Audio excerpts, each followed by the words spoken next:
Hello and welcome. It is Eric Erickson here, the Eric Erickson Show across the nation. Glad to have you with me. The phone number, should you wish to be a part of this program, 877-973-7425. Delighted to have you. I hope you guys had a great Easter. We did. We went to sunrise service, and then we came home, had breakfast, got the kids up. We left the kids to sleep through sunrise service. Had breakfast, went back to Sunday school and church, came home. We all fell asleep, forgot to put the roast on. So we had sandwiches yesterday. That was our fine Easter meal. Although I did make Natchitoches meat pies for the front porch last night. Fried Natchitoches meat pies. They were fantastic. They really, I got to say, the guy who cooked them, they were fantastic. And out of a pile of them, there were 6 of them left, and I was able to send them home with the guys who were there. It was fantastic. I will send you the recipe on Wednesday. Text recipe to 33777. I'll get that one out. I've sent out a baked one. This one's a fried one. It is not healthy. It is delicious. Now, we got to talk. And there's news, but you'll forgive me. I want to I want to talk about this at a higher level, because I think it's really important. I have been commissioned by World Magazine now to write 2 pieces. I'm a columnist with World Magazine. I don't talk about it a lot. I want to direct people to Substack, but you need to know the 2 pieces that I've done at World Magazine. One is on a New York Times story about the increasing divisions within the United States, largely because of abortion. And then the one that is for today is about the ProPublica leak of tax records I spent a little bit of time on last week. Now, I want to put us in the Wayback Machine, and I want us to go very, very, very far back, like 2,000 years backwards, not to Jesus, but to Rome. There's a method to my madness. I am a professional. Bear with me. Rome went through a lot of turmoil over time in its imperial phase. Prior to Diocletian and then after Constantine, there were problems, but really in the run-up to Diocletian becoming emperor, you had the crisis of the 3rd century, and you had emperors rise and fall. You had, I think, 7 emperors in a year? I mean, one would come emperor, then he'd get assassinated, the next one would get assassinated, the next one would die, the next one would get assassinated. It threw the entire empire into chaos. But that chaos was not generally felt by the population. The chaos was not felt by the population in large part because the instruments of Roman society continued to operate as they needed to be operated. If you've ever been to France or to Italy, you can see the Roman aqueduct system. They really are. If you've never been to Europe, and I realize a lot of people have never been to Europe, you should try to go one day. If you go to Nimes and Pont-de-Gard in France, you can see some of the best preserved aqueducts. What most people don't realize is that the Roman aqueducts, by and large, ran underground. They didn't even run in the great arches and stuff, the great spans. They didn't run that way. Rome developed certain tools and derived tools from the Greeks. The Greeks were the original inventors of the aqueduct. But every 5 miles, the Roman aqueduct would descend a foot. And so it was a constant sloping and reduction to their destination. And the Romans, with various survey tools that they and the Greeks had invented, were able to build these elaborate water delivery systems. Now, there were cisterns to collect rainwater for the poor and for drinking water and the like, but by and large, these came in to supply the fountains and the wealthy with their water, and ultimately, over time, supplied water fountains from which people could get their drinking water throughout the Roman Empire. From France to Italy to Greece, you name it, there were aqueducts, and they were amazing instruments of architecture. To this day, we actually don't understand everything that went into their construction. During the Dark Ages, after the fall of the Roman Empire, a lot of our knowledge was lost, including the Roman development of hydraulic concrete. Hydraulic concrete is a concrete that continues to get stronger and stronger as it gets wet. It's a remarkable piece of engineering that scientists in the 21st century are only starting to really relearn how to make. Yes, Roman concrete from 2,000 years ago actually holds up better than modern concrete used globally. The Romans did impressive things. And while they were in the crisis of the 3rd century, an emperor fell and rose and fell and rose and fell and rose, the Roman Empire worked. The aqueducts continued to provide water. More importantly, the Roman bureaucracy worked. So while the emperors could fight each other and Praetorian guards could assassinate emperors, the tax collectors kept collecting the taxes. The mints kept producing the coinage. Law enforcement continued to keep the cities safe. The legions not on the front lines continued to patrol the roads of the Roman Empire to make sure the criminals and pirates were kept at bay. The port authorities continued to keep their ports open, so the flow of not just goods but harvested wheat continued to feed the empire. The empire did not go to starving and did not collapse because the Roman bureaucracy continued to function in the best interests of Rome as a whole. However factionalized it was. There was not team emperor this and team emperor that. There were not partisans within the bureaucracy. It just functioned. And so through all the crises, Rome operated. That gets me to a couple of stories that have happened in the last couple of weeks. One is the FBI story, the trial of the men accused of trying to kidnap Gretchen Whitmer, the governor of Michigan, collapsed. The jury found 3 of the 4 not guilty and got hung up on the 4th.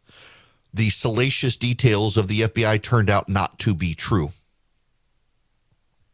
The Durham report has released a little more. You have not heard this in major news outlets. The Durham report, Mr. Durham investigating the origins of the Steele dossier, turns out concluded that it was not practically possible that Donald Trump was an agent of the Russians. It was essentially invented by the shoppers of the Steele dossier, and too many people bought it because of their contempt for Donald Trump. But there was no way it could have been real. Members of the FBI, you will recall, fell for this and weaponized the FBI to go after the President of the United States. And then there's the IRS. In 2010, the IRS, under Lois Lerner, the director of exempt organizations, began to release documents about Tea Party groups, but also obstruct the ability of conservative activist groups from getting nonprofit tax status. Progressive groups, some of them were exposed and blocked, but frankly, many of the progressive groups were allowed to go forward, and the Democratic groups were not. There was a congressional investigation. Lois Lerner was held in contempt of Congress, and even Democratic members of Congress called on her to either resign or be fired when it came out that she had been weaponizing the IRS against conservatives. Because even the Democrats, like Carl Levin in the Senate, knew that if you begin to weaponize the IRS against political opponents, you begin to jeopardize the legitimacy of the institutions of the American bureaucracy that the United States actually needs to continue to operate in good times and bad. Now, fast forward to this, as I mentioned the other day, ProPublica, a left-wing nonprofit investigative journalism outfit. Someone from the IRS leaked to ProPublica the information, the private tax information of the 400 wealthiest Americans. These are people who make on average about $110 million a year. A lot of wealthy Americans, like Warren Buffett, for example, don't make a lot of money every year. Believe it or not, Warren Buffett, I think he makes $24 million a year, which is a lot for you and me.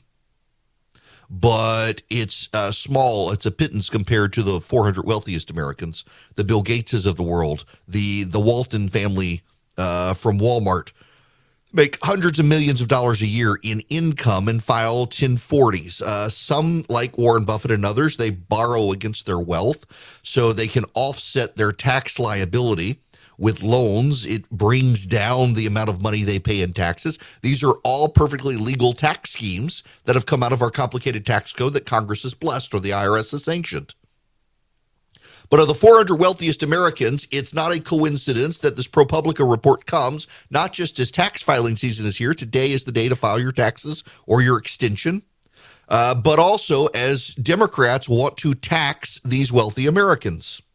It is not a coincidence, I don't believe, that this information about these 400 wealthiest Americans leaked as Democrats, including President Biden, are set to unveil a new tax proposal to tax the wealthy.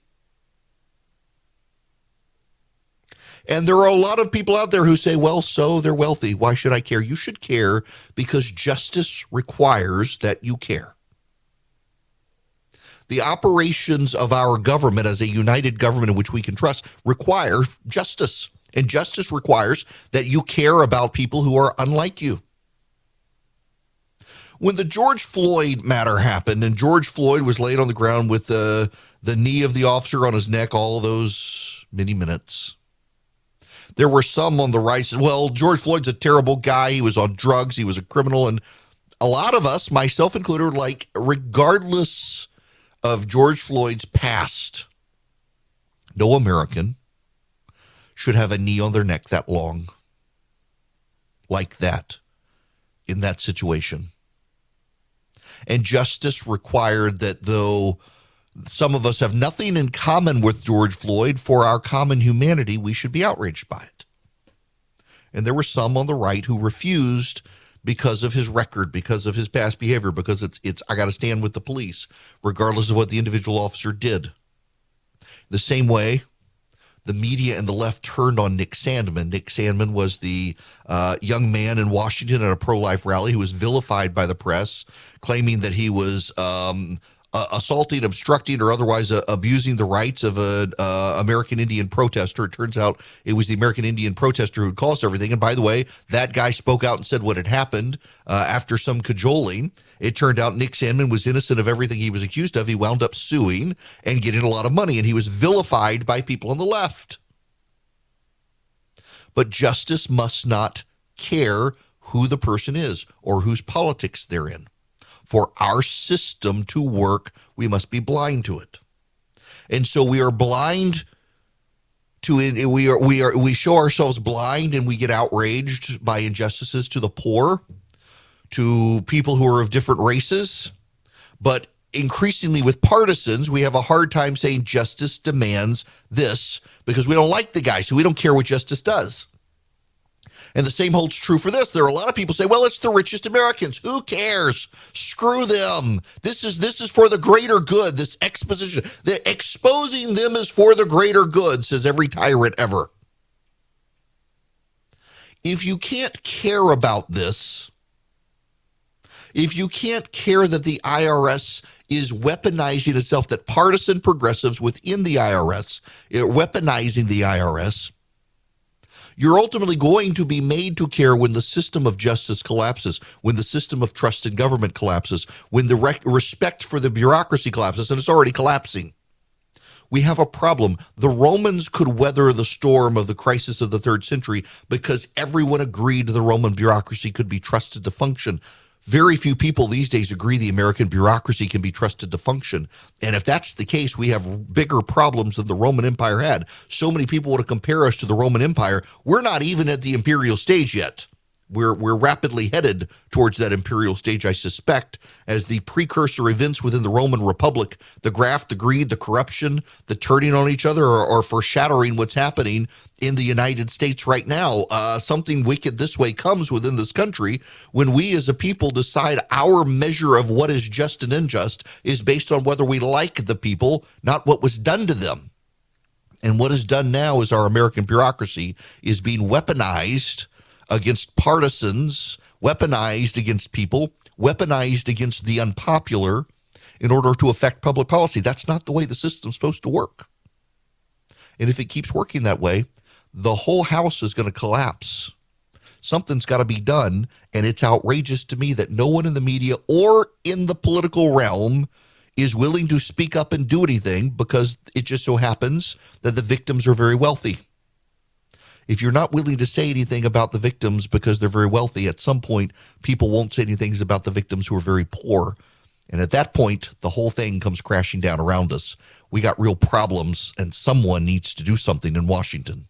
The phone number here is 877-973-7425. Should you wish to be a part of this here program. Speaking of disclosures, who's come out against disclosures to the IRS because of its weaponization? Patrice Cullors, the co-founder of Black Lives Matter, says the disclosures are being weaponized against her. This is a problem that I don't know that we're going to resolve this problem. Not to be a pessimist here, but as a pessimist, I am never disappointed, sometimes pleasantly surprised. Unless both sides are willing to cease and desist from the weaponization of disclosures, we got problems. In New York released to certain press outlets the names and addresses of gun owners that provided then the media an opportunity for harassment of those individuals by publishing their names, also setting them up as criminal targets by criminals trying to break into their house and steal their guns when they weren't home. In California, the left weaponized financial disclosures for Proposition 8, the traditional marriage ballot campaign out there several years ago. People, including Brandon Ike, the CEO of Mozilla, lost his job because of it. We see the left in particular weaponizing overwhelmingly, disproportionately, financial disclosures, targeting individuals who give money to certain causes, trying to get them fired or otherwise harassed or make it radioactive to support causes. The Bright, by the way, has done this too, although they have less clout because they control less of the media to be able to do it. The weaponization of information is bad. And now you've got progressives within the IRS leaking information. None of this ends well for any of us. I can see it coming, and everybody else can too, but they're enjoying too much vilifying their opponents. When you got the co-founder of Black Lives Matter saying this is a bad idea, transparency is good for the system to avoid corruption, but when transparency is weaponized, it becomes very, very bad, and it's worth risking the corruption over the weaponization of transparency. Then you got the whole thing with Elon Musk. The members of the media who should be outraged by a leak of private tax information from ProPublica are actually more outraged by Elon Musk potentially buying Twitter. This is bizarre. Listen to this audio here. And we've heard a lot this week about billionaire entrepreneur and Tesla CEO Elon Musk, who has made a $43 billion offer for Twitter to, quote, build an arena for free speech. Musk has accused Twitter of censoring its users. Are you concerned that what Musk is trying to do is to open up the platform for more misinformation about topics such as COVID-19 and the 2020 election? I mean, we can stop it there. They're worried about Twitter being used for misinformation, something the media has used Twitter for. But they're worried about free speech. This is the most bizarre thing, that members of the media are upset that if Elon Musk were to buy Twitter, that people would be able to get on Twitter and say things the media doesn't like in the name of, well, they could spread misinformation. That's what the media is for. Think of all the stories they continually retract about Donald Trump, including what was the latest one, the 7 hours of missing phone records, spread far and wide by the media before it had to be retracted. They don't want people to do that on Twitter unless it's them. When you disrespect free speech and justice and weaponize bureaucracies, bad things happen to nation states. Hello there. It's Eric Erickson here. The phone number is 877-973-7425. Should you wish to be on the program, I ask regularly, just how is it the Democrats have gotten as bad as they have at playing the politics and the political games and the like? Let me give you some data here. This is from Brian Minna. He's the economics reporter for the Wall Street Journal covering labor. According to the Labor Department, 13 states have recovered all of the jobs they lost when the pandemic first hit. In alphabetical order: Arizona, Arkansas, Colorado, Florida, Georgia, Idaho, Indiana, Montana, North Carolina, South Dakota, Tennessee, Texas, and Utah. Arizona, Arkansas, Colorado, Florida, Georgia, Idaho, Indiana, Montana, North Carolina, South Dakota, Tennessee, Texas, and Utah. Texas has gained the most jobs since February 2020, followed by Florida. Maine, Mississippi, and Wyoming are close to recovering all jobs lost. 4 of the states saw their lowest unemployment rate ever in March, including Georgia. Arizona, fully Republican. Arkansas, fully Republican. Colorado, fully Democrat. Florida, fully Republican. Georgia, fully Republican. Idaho, fully Republican. Indiana, fully Republican. Montana, fully Republican. North Carolina, Democrat governor, Republican legislature. South Dakota, Republican. Tennessee, Republican. Texas, Republican. Utah, Republican. Republican, Republican, Republican, Republican, Republican, Republican, Republican. Mississippi and Wyoming, Republican, Republican. They're coming. Maine is Democrat. Very few states run by Democrats have succeeded. Colorado is kind of the unique one. Colorado is becoming increasingly a big both tourist center with skiing and the like. You've got the marijuana industry there growing. You've got United Airlines' big hub there. You've got a lot of industry in Colorado. It's recovering. But where's California on the list? Where's New York? Where's Illinois? Where are the big states? Where's Pennsylvania? They're not there. The Democrats economically, their story is not as good as the story Republicans can tell.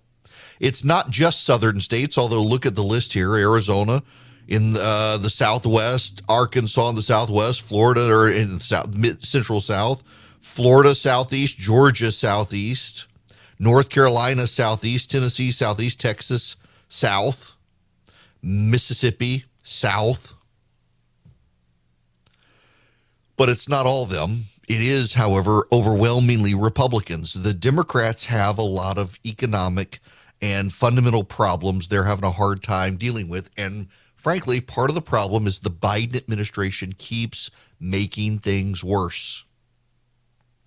Remember, for months now, the Biden administration has been telling us there was nothing they could do about gas prices. Nothing.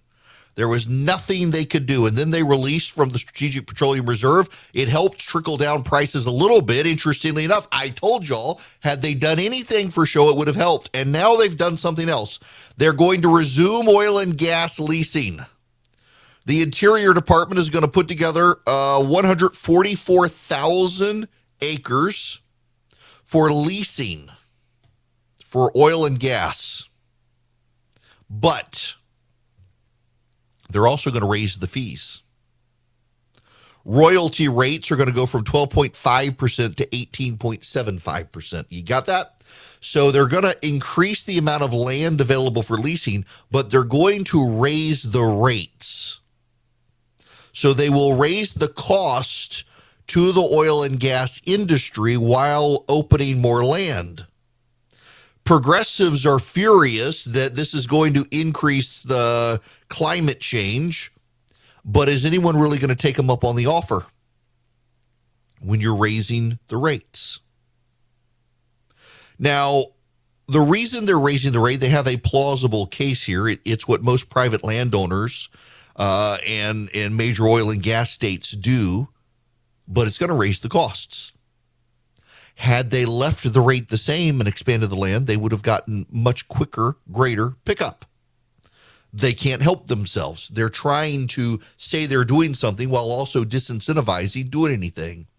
At the same time, the Biden administration, according to the Associated Press, is taking a key step toward ensuring that federal dollars will support U.S. manufacturing, issuing requirements for how projects funded by the $1 trillion bipartisan infrastructure package source their construction materials. New guidelines issued Monday requires that the material purchased, whether it's for a bridge, a highway, a water pipe, or broadband internet, be produced in the United States. However, the rules also set up a process to waive those requirements in case there's not enough domestic producers of the material or it costs too much.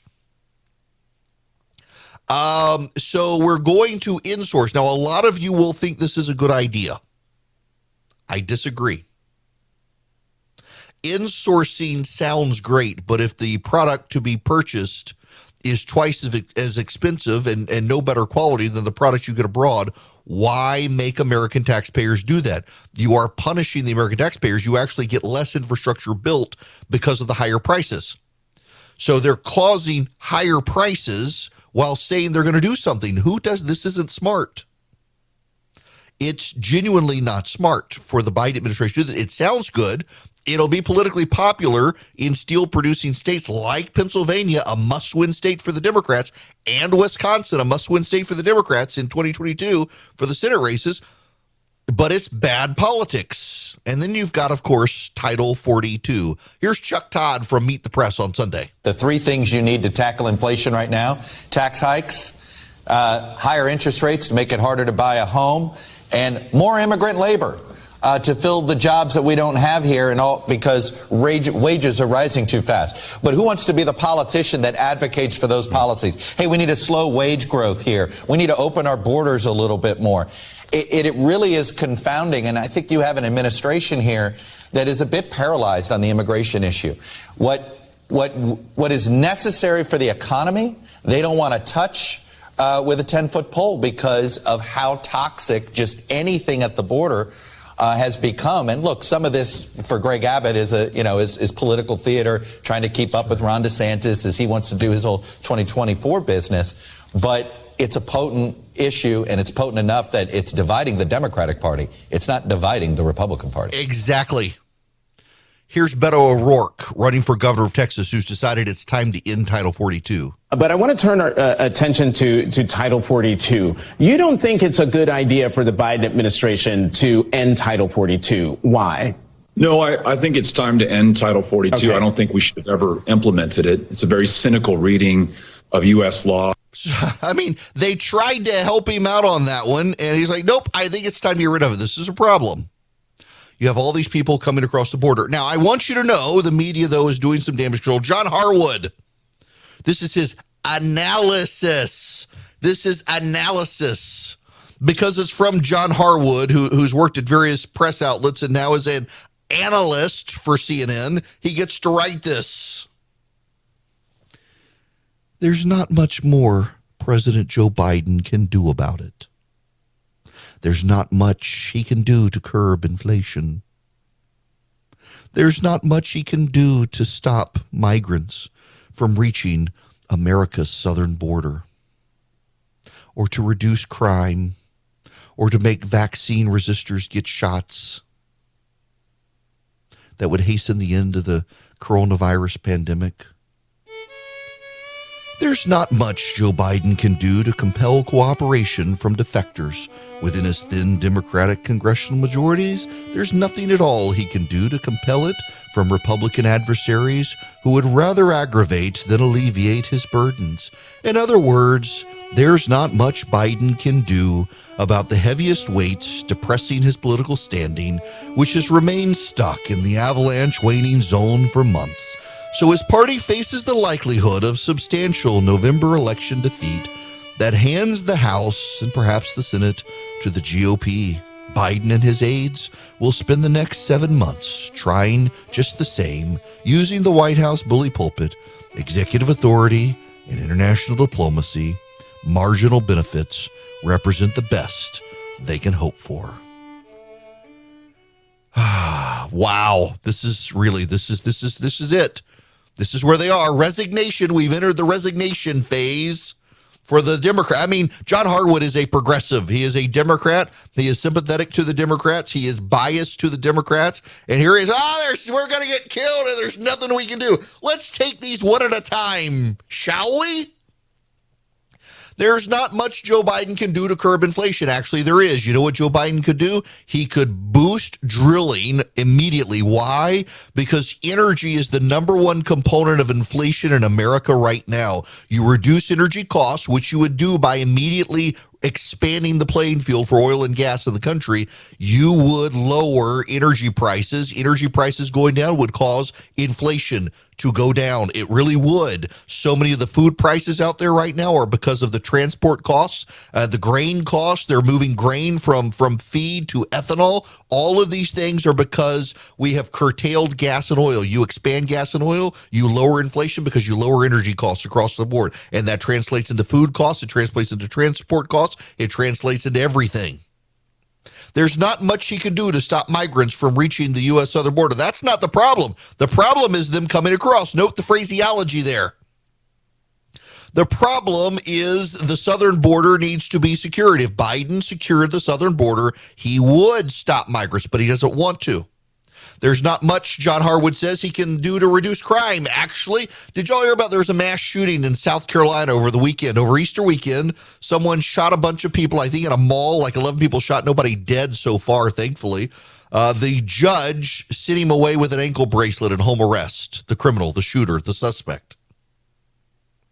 Joe Biden could boost police around the country and get very tough on crime very quickly. They could go back to the broken window theory on crime that so much of the media has spun as not really good, not really working. I have Republicans and conservatives who come to me all the time. Well, you know, the social scientists have said the broken window theory really didn't do a lot. Really? Did you see New York City when Giuliani deployed it? Crime went away.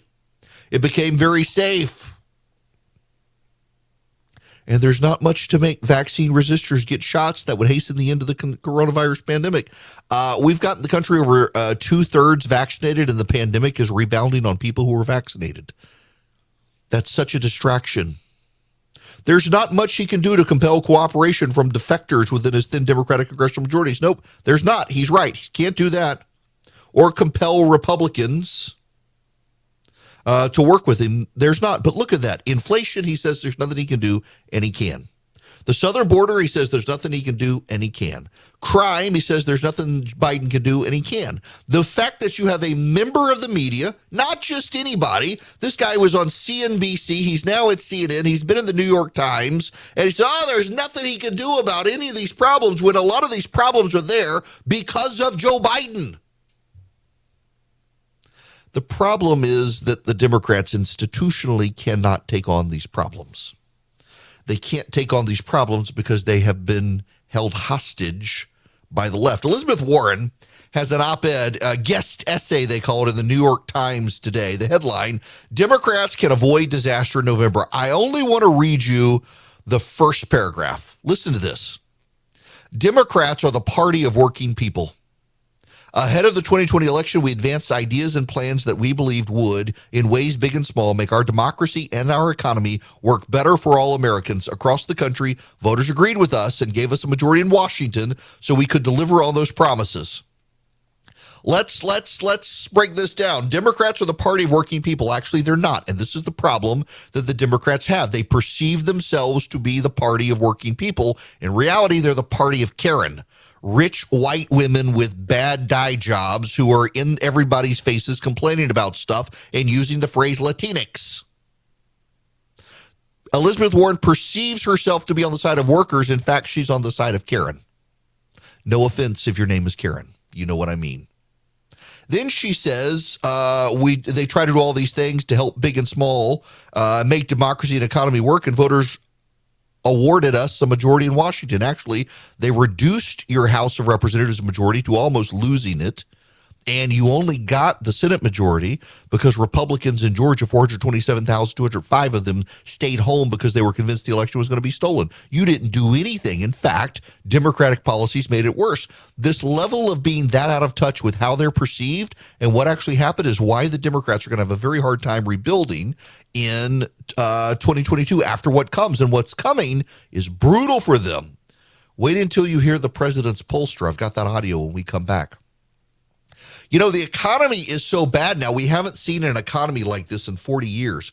And for the last number of years, I've said, I don't think we're in the economic circumstance to recommend any sort of precious metal investment. And given that we're back to the Carter economy, now is the time to protect your retirement savings. I mean, we're seeing 40-year high inflation, interest rate hikes, increasing gas prices. If you got $50,000 or more in your IRA, your 401k, or any other investment savings, your money's probably at risk.